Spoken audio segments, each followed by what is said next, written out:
Did you know that astronauts struggle to communicate nonverbally because the lack of gravity makes their faces puffy and hard to read?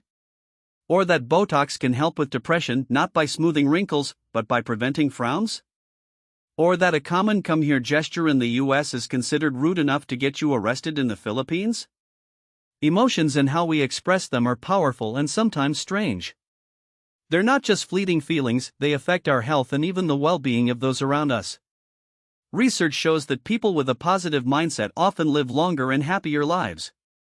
Meanwhile, difficult emotions like fear and anger are closely linked to stress, which, when left unchecked, can be extremely harmful. To gain control over emotions, we first need to understand them. Most of us are better than we think at reading emotions through facial expressions. Psychologist Paul Ekman and others believe facial expressions are universal across cultures. These expressions don't just show emotion, they can influence it too. According to the facial feedback hypothesis, smiling can improve your mood, while frowning can bring you down. This idea even supports findings that Botox can reduce depression by limiting the ability to frown. Introverts are generally better at reading others' emotions, while extroverts are better at expressing them. Cultural differences also play a big role in how we interpret gestures and expressions. For instance, a thumbs up may be positive in one country but offensive in another.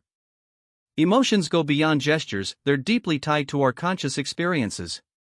Psychologist Carol Izard identified 10 basic emotions: joy, surprise, sadness, anger, disgust, contempt, shame, fear, guilt, and interest/excitement.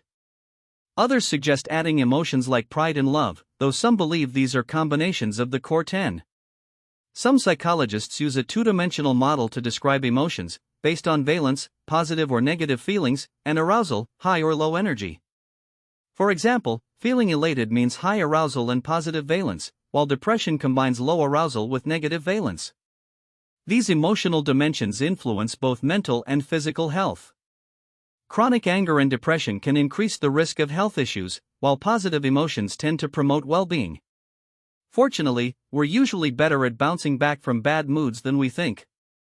Stress, although not technically an emotion, is a response to events we see as threatening or challenging. It can be triggered by major life events, everyday hassles, or unpredictable disasters. Short-term stress can be helpful. It focuses attention, boosts immunity, and prepares the body for action. However, chronic stress can wreak havoc on the body by disrupting systems regulated by the autonomic nervous system, including digestion and cardiovascular functions. Stress hormones like adrenaline and cortisol prepare us for emergencies, but when stress is prolonged, it can cause problems like heart disease, high cholesterol, and digestive issues. This is due in part to reduced liver function and the body's diversion of energy away from essential organs.